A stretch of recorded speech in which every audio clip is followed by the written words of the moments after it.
Thank you সবাইকে প্রতিটা ভিডিওতে খুব ভালো রেসপন্স দেওয়ার জন্য। বিশেষ করে বায়োগ্রাফি, যেটা এসআইপির বায়োগ্রাফির একটা ভিডিও পোস্ট করেছিলাম 1 থেকে 2 দিন আগে, সেটা অসাধারণ মানে আপনাদের কাছ থেকে পেয়েছি, রেসপন্স পেয়েছি এবং প্রচুর লোক দেখছে। খুব ভালো লাগছে, আপনারা সবাই এত সুন্দরভাবে আমাকে হেল্প করছেন। তো আর বেশি কথা না বলে আজকের যে টপিকটা, অসাধারণ একটা টপিক। আমরা সবাই জানি মিউচুয়াল ফান্ড আর সাবজেক্ট টু মার্কেট রিস্ক, এটাই সেবির ডিসক্লাইমার, এবং আমিও সেই কথাই বলি, মিউচুয়াল ফান্ড আর সাবজেক্ট টু মার্কেট রিস্ক। এবং স্টক মার্কেটে রিস্ক আছে, সত্যিই রিস্ক আছে। আজকে আপনাদের জন্য এমন একটা ইনভেস্টমেন্টের জায়গা আমি বার করেছি, সেটা হলো সেখানে রিস্ক আছে, রিস্ক ফ্যাক্টরটা খুবই কম, কিন্তু ইনকামের অপরচুনিটি অনেকটাই বেশি। অসাধারণ একটা অপশান এবং কনসিস্টেন্সি রিটার্ন দিয়ে যাচ্ছে, এবং অলমোস্ট রিসেশনেরও এফেক্ট সেখানে খুব কম। তো আর বেশি সময় নষ্ট না করে আজকের সেই টপিকে উইথ ডেটা, হ্যাঁ এই চ্যানেলে যা পাবেন উইথ ডেটা আমি আপনাদের সঙ্গে প্রেজেন্ট করব। তো উইথ ডেটা চলুন প্রেজেন্টেশনের দিকে চলে যাই। তো যেটা বলছিলাম যে আজকের এই ডেটা যেটা আপনাদের কাছে প্রেজেন্ট করছি, মিনিমাম রিস্ক এবং ম্যাক্সিমাম রিটার্নের অপরচুনিটি আছে। কিভাবে, কোন সেক্টরে বা কোন স্টক কিনতে হবে, কোন ফান্ডে যেতে হবে। হ্যাঁ, একটা সেক্টরের কথা আমি বলছি। ভারতবর্ষে অলমোস্ট 22টা সেক্টর আছে অর্গানাইজ ওয়েতে। তার মধ্যে একটি সেক্টর আছে যে সেক্টরটি কনসিস্টেন্সি রিটার্ন দিচ্ছে। সেই সেক্টরটির নাম হলো এফএমসিজি সেক্টর। এফএমসিজি সেক্টর কি? ফাস্ট মুভিং কনজিউমার গুডস, যেটা আমাদের দৈনন্দিন প্রতিদিন আমাদের জীবনে লাগছে। কি কি আছে এর মধ্যে? এর মধ্যে পড়ছে একটা অ্যানিমালদের খাওয়ানোর জন্য যে ফিডিং, ব্রেভারিজ, ডিস্টিলারিজ, সিগারেট বা tobacco product, dairy product, diversified FMCG, edible oil মানে ভোজ্য তেল, এরকম প্রচুর যেগুলো আমাদের দৈনন্দিন জীবনে প্রতিদিন লাগে, এই এফএমসিজি সেক্টরের মধ্যে পড়ছে।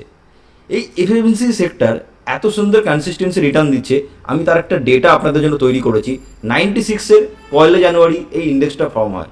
ইন্ডেক্সের ভ্যালু ছিল হচ্ছে তখন 1000, এবং আজকের ক্লোজিং বলছি 19 এপ্রিল 2024, তার ভ্যালু হচ্ছে 53,055, মানে 53,055। এবং আমি ইয়ার ওয়াইজ রিটার্নের ডেটাটা তৈরি করেছি। ডেটার সোর্সকে আমি বলছি ন্যাশনাল স্টক এক্সচেঞ্জ।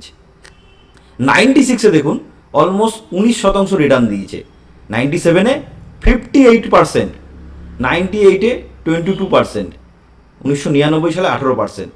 আমি প্রতি বছর বলছি না, যদি এই টোটালটা দেখি, কারেন্ট ইয়ার দেখে, রানিং ইয়ার যেটা চলছে, এবং এখানে ইয়ার বলতে জানুয়ারি টু ডিসেম্বর ধরা হচ্ছে, রানিং ইয়ার দিয়ে 29তম বছর চলছে, তার মধ্যে 7 বার নেগেটিভ রিটার্ন দিয়েছে। হায়েস্ট নেগেটিভ রিটার্ন হচ্ছে 21% 2008-এর গ্লোবাল রিসেশনে। লোয়েস্ট নেগেটিভ রিটার্ন যদি দেখি 2019-এ 0.9%, মানে 1% নেগেটিভ। আর 22 বার কিন্তু পজিটিভ রিটার্ন দিয়েছে। আমি 24 টাকা নেগেটিভ রিটার্ন ধরেই চলছি, বাট আমরা জানি না 24-এর ক্লোজিং কোথায় হবে, যাই হোক ঠিক আছে। আর 22 বার পজিটিভ রিটার্ন দিয়েছে, এবং 3 বার 50%-এর বেশি পজিটিভ রিটার্ন দিয়েছে। দেখুন 97-এ দিয়েছে 58%, তারপরে দিয়েছে 2005-এ 57%, আর দিয়েছে 2012 সাল, এখানে আমার লেখাটা ভুল আছে, 2020 না 2012 সালে 50% রিটার্ন দিয়েছে। ভাবুন, এবার এটা তো ইয়ার অন ইয়ার, কিন্তু এভারেজ রিটার্ন কত? এভারেজ রিটার্ন যদি দেখি আমরা পার অ্যানাম, টোটাল তো দিয়েছে, যদি দেখি কেউ যদি 1000 টাকা ইনভেস্টমেন্ট করা থাকে 1996 সালে 1 জানুয়ারি, তার কারেন্ট ভ্যালু হচ্ছে 53,055 টাকা, মানে টোটাল রিটার্ন 5,205%। আর যদি পার অ্যানাম রিটার্ন দেখি আজকের ক্লোজিং অনুযায়ী 17.95, মানে 18%। এবার বলতে পারেন যে আগামী দিনে কি নেগেটিভ রিটার্ন দেবে না? একটা জিনিস ভালো করে আমাদেরকে বুঝতে হবে, এটা হচ্ছে আমাদের ডেইলি এসেনশিয়াল, সবার আগে আমাদের এটা প্রয়োজন। ইভেন যদি 2020 কোভিড দেখি 13% রিটার্ন দিয়েছে, কারণ আমাদের এটা এসেনশিয়াল সেক্টর, এটা ছাড়া আমাদের দৈনন্দিন জীবন চলবেই না। আর যদি বছরের পর বছর কন্টিনিউ নেগেটিভ রিটার্ন এই সেক্টরটা দেয়, তাহলে বুঝতে হবে সামথিং বিগ প্রবলেম আমাদের ইকোনমিতে আছে। কারণ একটা মানুষ তার দৈনন্দিনের জিনিস কিনতে পারছে না, বাকি জিনিস কি করে কিনবে? তাহলে এন্টায়ার ইকোনমি কোলাপস করবে। আর কেন এই সেক্টর আগামী দিনে আরও বেশি গ্রো করবে? কারণ আমাদের দেশ হচ্ছে সব থেকে বড়, সেকেন্ড লার্জেস্ট পপুলেশনের জন্য আমাদের দেশ, চায়নার পরে। তো যেখানে পপুলেশন বেশি, সেখানে কনজিউমার পাওয়ারটা কিন্তু বেশি। কিছু না কিছু আমাদেরকে বেঁচে থাকতে গেলে কিনতেই হয়, কোনো প্রোডাক্ট বা কোনো সার্ভিস আমাদেরকে কিনতেই হয়। তো কনজিউমার সেক্টর কিন্তু গ্রো করবে এবং করতে বাধ্য। এবার আপনি বলতে পারেন 2001-2 বা 2000-2001-2 এই 3 বছর নেগেটিভ না কেন দিল? তখন কিন্তু আমরা যে কনজিউমার প্রোডাক্টগুলো ইউজ করি এর ভ্যারাইটি এত ছিল না, এবং সেই সময় লোকের একটা ইনকামের ইস্যু ছিল। এখন কিন্তু সেই একটা সিনেমা হয়েছিল রুটি কাপড়া আর মাকান, এখন কিন্তু অ্যাটলিস্ট রুটি কাপড়া মাকান ম্যাক্সিমাম লোকের কাছে কিন্তু আছে। মাকান সে রেন্টের হলো বা লোন নেওয়া হলো, রুটি আর কাপড়াটা কিন্তু অনেক লোকের কাছেই আছে। এবং রুটির সংজ্ঞাটা কিন্তু চেঞ্জ হয়ে গেছে।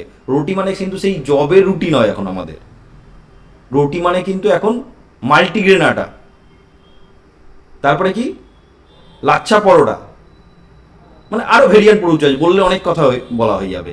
তো এখন কিন্তু মিনিংটা চেঞ্জ হয়ে গেছে। এখন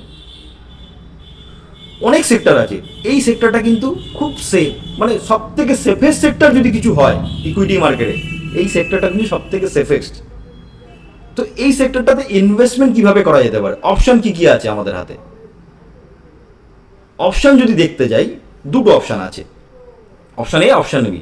নাম্বার 1 অপশন হচ্ছে ETF, exchange traded fund. ETF কি এর ডিটেল ভিডিও পরবর্তী একটা সময় আমি করে দেখাবো আপনাদেরকে। সেকেন্ড মিউচুয়াল ফান্ড, কম বেশি সবাই জানেন।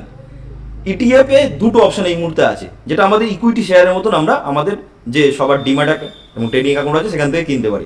এই মুহূর্তে ভারতে মাত্র 2টি ইটিএফ লিস্টেড আছে এই উপরে, এটার উপরে। একটা হচ্ছে ICICI Prudential Nifty FMCG ETF, আর একটা হচ্ছে Nippon India ETF Nifty India consumption. সিম্বলগুলো আমি এখানে দিয়ে দিয়েছি। আইসিআইসিআই প্রুডেন্সিয়ালের রেট আছে 551 টাকা 66, আর নিপনের রেট আছে 111 টাকা 70। এই রেটের মধ্যে যাবেন না যে নিপন সস্তা আছে বলে এটাই কিনবো, বড়টা সব হাইদা আছে কিনবো না, তা নয়। এটা যে যখন লঞ্চ করেছে সেই অনুযায়ী রেটটা। আমি বলছি না যে আপনাদের এটা কিনতে হবে, আমি জাস্ট আপনাদের কাছে অপশন দিচ্ছি।